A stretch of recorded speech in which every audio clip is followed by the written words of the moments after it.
राज्यात पहिलं पाऊल पत्रकारितेचं जगावेगळं. नमस्कार लाईव्ह. आम्ही करणार आहोत पत्रकारिता सर्वसामान्यांसाठी, प्रत्येकाच्या सन्मानासाठी. आम्ही तुम्हाला मिळवून देणार आहोत तुमचे हक्क. आमचा लढा असणार आहे तुमच्या प्रत्येक वेदनेसाठी. नमस्कार live. WhatsApp, Facebook, Twitter, email यांच्या माध्यमातून तुम्हाला मिळणार आहे जगाची खबरबात. नमस्कार लाईव्ह, बातमी तुमच्या जवळ.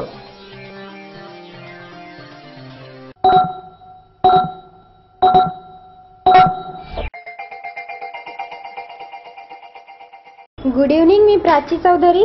नमस्कार लाईव्हच्या सायंकाळच्या बातमीपत्रात आपले स्वागत. सुरुवातीला हेडलाईन. 125 कोटी लोकसंख्येचा भारत केवळ बाजारपेठ नसून एक सत्ता केंद्र. पंतप्रधान नरेंद्र मोदी. राज्यात 1 लाख विहिरींच्या निर्मितीस सुरुवात. जलसंपदा मंत्री गिरीश महाराज. केंद्र सरकार घर कामगारांसाठी एक नवे धोरण आणणार. बिलोली शहरात 33 केव्ही साठी जागा उपलब्ध करून देण्याची माजी आमदार रावसाहेब अंतापूरकर यांची उपविभागीय अधिकारी शरद पवार यांच्याकडे मागणी. शेतकऱ्यांनी अन्न सुरक्षा योजनेचा लाभ घ्यावा. आमदार सुभाष साबणे. धर्माबाद बहुभाषिक पत्रकार संघाच्या अध्यक्षपदी सुदर्शन वाघमारे तर सचिवपदी रमेश कतुरवार यांची निवड. आता बातमीपत्र विस्ताराने. भारतातील 125 कोटींची जनता ही केवळ एक बाजारपेठ नाही तर एक सत्ता केंद्र असल्याचं पंतप्रधान नरेंद्र मोदी यांनी सांगितलं.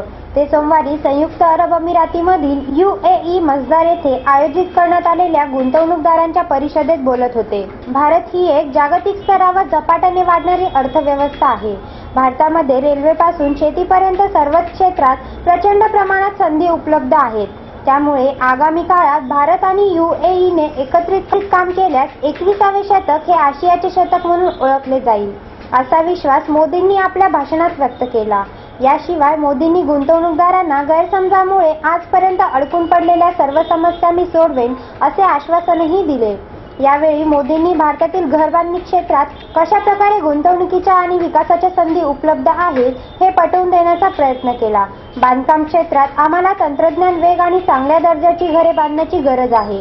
कमी किमतीत घरांची निर्मिती करणे भारतासाठी अत्यंत महत्त्वाचे असल्याचे मोदींनी सांगितले. पंतप्रधान नरेंद्र मोदी हे सध्या संयुक्त अरब अमिरातीच्या 2 दिवसीय दौऱ्यावर असून ते आज दिवसभरात UAEतील महत्त्वाच्या व्यक्तींशी व्यापाराच्या विषयावर चर्चा करणार आहेत. संयुक्त अरब अमिरातीत राहणारे भारतीय दरवर्षी 13 अब्ज अमेरिकी डॉलर्स भारतात पाठवतात. संयुक्त अरब अमिरातीच्या लोकसंख्येत 26 लाख भारतीय असून हे प्रमाण 30% आहे. दरम्यान मोदी आज संध्याकाळी दुबई क्रिकेट मैदानावर दुबईतील 50,000 भारतीयांशी संवाद साधणार आहेत.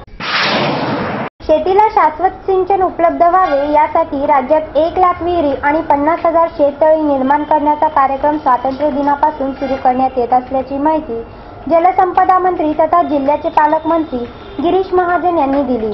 स्वातंत्र्याच्या वर्धापन दिनानिमित्त येथील विभागीय आयुक्त कार्यालयात आयोजित मुख्य शासकीय कार्यक्रमात महाजन यांच्या हस्ते ध्वजारोहण करण्यात आले. यावेळी ते बोलत होते. जलयुक्त शिवार अभियानाअंतर्गत जिल्ह्यात 2000 कामे करण्यात आली असून त्यासाठी 50 कोटी रुपये खर्च करण्यात आले आहेत. मार्च अखेर इतक्याच रकमेची कामे पूर्ण करण्यात येतील अशी माहिती त्यांनी दिली. शेतकरी आत्महत्याग्रस्त 14 जिल्ह्यातील शेतकऱ्यांना राष्ट्रीय अन्न सुरक्षा योजनेअंतर्गत धान्य वाटपास सुरुवात होत आहे. उद्योगांना प्रोत्साहन देण्यासाठी परवान्याची संख्या कमी करण्यात आली आहे. जिल्ह्यात धान्य वितरणासाठी उपयोगात येणारी बायोमेट्रिक प्रणाली आणि प्रशासनात राबविण्यात येणाऱ्या मूल्यांकन पद्धतीचा त्यांनी विशेष उल्लेख केला. कुंभमेळ्याच्या माध्यमातून जिल्ह्याचे नाव आंतरराष्ट्रीय स्तरावर नेण्याची संधी असल्याचे त्यांनी सांगितले. यावेळी महाजन यांच्या हस्ते रेस अक्रॉस अमेरिका ही सायकल स्पर्धा पूर्ण करणाऱ्या महाजन बंधूसह इतर खेळाडूंचे अभिनंदन केले. पूर्व माध्यमिक आणि माध्यमिक शिष्यवृत्ती परीक्षा तसेच राष्ट्रीय प्रज्ञाशोध परीक्षेतील यशस्वी विद्यार्थ्यांना पारितोषिके प्रदान करण्यात आली. केंद्र सरकारने घर कामगारांसाठी एक नवे धोरण तयार केले आहे. या धोरणानुसार पूर्णवेळ घरकाम करणाऱ्या उच्च दर्जाच्या कुशल कामगारांना किमान 9,000 रुपये वेतन मिळणार आहे. तसेच या कामगारांना वार्षिक 15 दिवसांची हरपगारी रजा आणि प्रसूती रजेची शिफारसही करण्यात आली आहे. यामुळे घर कामगारांचे आता अच्छे दिन येणार आहे. घर कामगारांचे हक्क सुरक्षित राखण्यासाठी NDA सरकारने घर कामगारांचे राष्ट्रीय धोरण तयार केले आहे. त्यात या शिफारशींचा अंतर्भाव करण्यात आला आहे. घर कामगारांना या सुविधांबरोबरच सामाजिक सुरक्षा मिळणार असून लैंगिक शोषण आणि वेठबिगारी विरोधातही आवाज उठवता येणार आहे. कामगार कल्याण विभागाच्या महासंचालकांनी या धोरणाचा मसुदा केंद्रीय कामगार मंत्री बंडारू दत्तात्रय यांना गेल्याचं आठवड्यात सुपूर्द केला असून हे धोरण लवकरच केंद्रीय मंत्रिमंडळाच्या बैठकीत मंजुरीसाठी ठेवण्यात येणार आहे. घर कामगारांना आतापर्यंत कोणत्याच प्रकारचे आर्थिक संरक्षण नव्हते. उतार वयात काम करणे शक्य असल्याने त्यांना नोकरीवरून काढून टाकले जात होते. त्यामुळे त्यांचे भवितव्य अंधकारमय होत असे.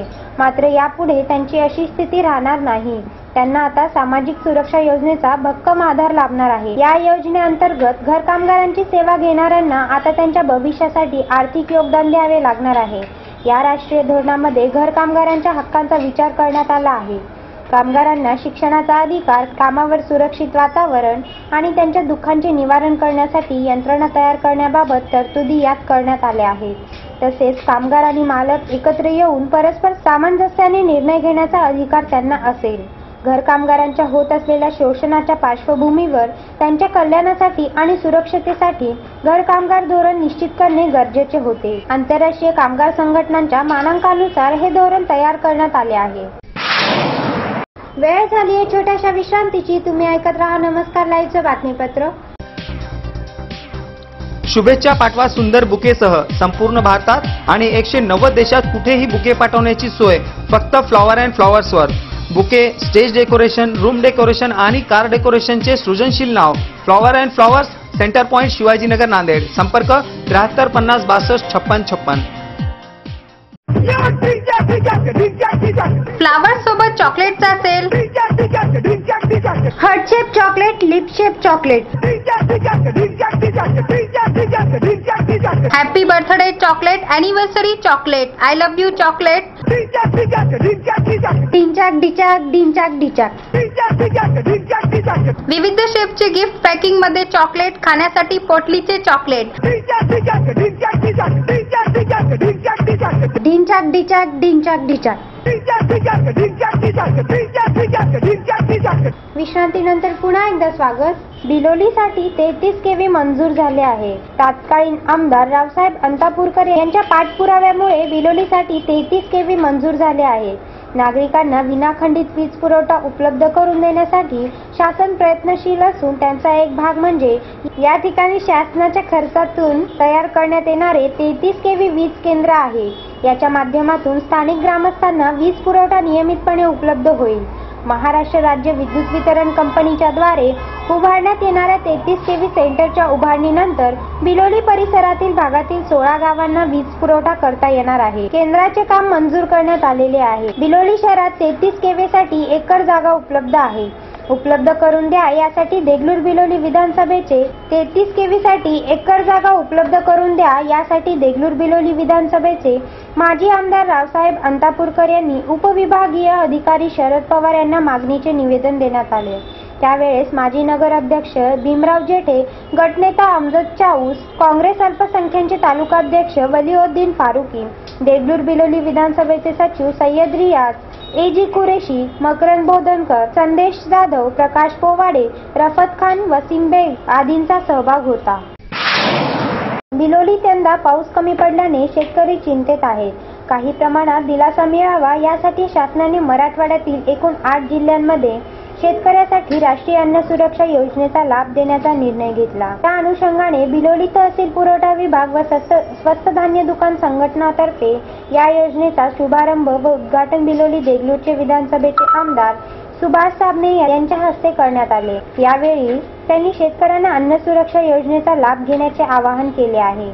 15 ऑगस्ट पासून महाराष्ट्र शासनाकडून शेतकरी बांधवांसाठी अन्न सुरक्षा योजनेची सुरुवात करण्यात आली आहे. त्या अनुषंगाने बिलोली तहसील पुरवठा विभाग व स्वस्त धान्य दुकान संघटना यांच्यातर्फे 15 ऑगस्ट रोजी अन्न सुरक्षा योजनेचा शुभारंभ व उद्घाटन आमदार सुभाष साबणे यांच्या हस्ते करण्यात आले. यावेळी अमान उल्ला खान यांच्या दुकानात शेतकरी लाभार्थीयांना गहू, तांदूळ देऊन या योजनेचा शुभारंभ करण्यात आला.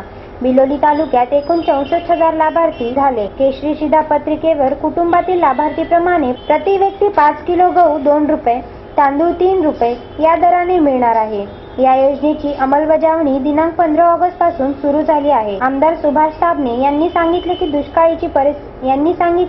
दुष्काळीची परिस्थिती निर्माण झाली आहे, ज्यामध्ये आम्ही पीक विमा भरण्याचे आवाहन केले होते. त्यामध्ये रथ काढून प्रसार माध्यमातून आम्ही यांचा प्रचार केला होता. बिलोली तालुक्यातील 14,000 ते 15,000 जणांनी तालुक्यातील सरासरी काढली, तर 50% पीक विमा योजनेत सहभाग नोंदवला. या भागातील सर्व शेतकरी बांधवांचे मी आभारी आहे असे म्हणाले.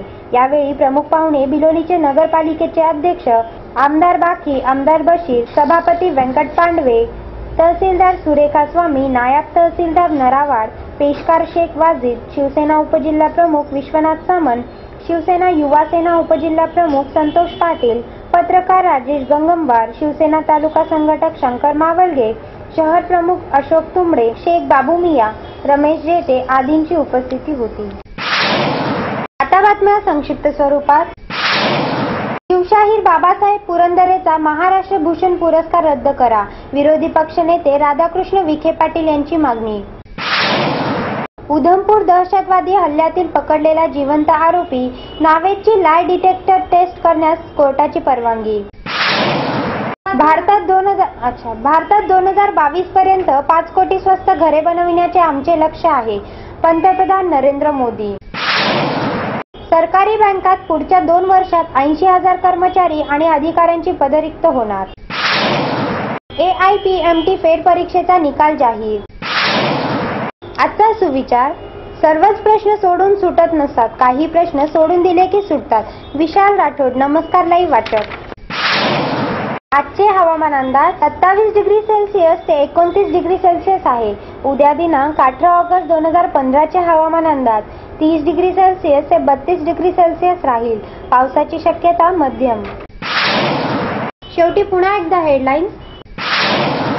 1.25 कोटी लोकसंख्येचा भारत केवळ बाजारपेठ नसून एक सत्ता केंद्र, पंतप्रधान नरेंद्र मोदी. राज्यात 1 लाख विहिरींच्या निर्मितीस सुरुवात, जलसंपदा मंत्री गिरीश महाराज. केंद्र सरकार घर कामगारांसाठी एक नवे धोरण आणणार. बिलोली शहरात 33 केव्ही साठी जागा उपलब्ध करून देण्याची माजी आमदार रावसाहेब अंतापूरकर यांची उपविभागीय अधिकारी शरद पवार यांच्याकडे मागणी. शेतकऱ्यांनी अन्न सुरक्षा योजनेचा लाभ घ्यावा, आमदार सुभाष साबणे. धर्माबाद बहुभाषिक पत्रकार संघाच्या अध्यक्षपदी सुदर्शन वाघमारे तर सचिवपदी रमेश कतुरवार यांची निवड. आणि याचबरोबर नमस्कार लाईव्हचं बातमीपत्र संपलं. पुन्हा भेटू, तोपर्यंत नमस्कार. जग आता जवळ आले. जवळ म्हणजे किती? अगदी तुमच्या मुठ्ठीमध्ये. तुम्हाला माहित नसतं की तुमच्या आजूबाजूला घडते काय, पण मी सुदेशना धुतमल सांगणार आहे तुम्हाला आजूबाजूच्या ताज्या घडामोडी. नमस्कार लाईव्ह.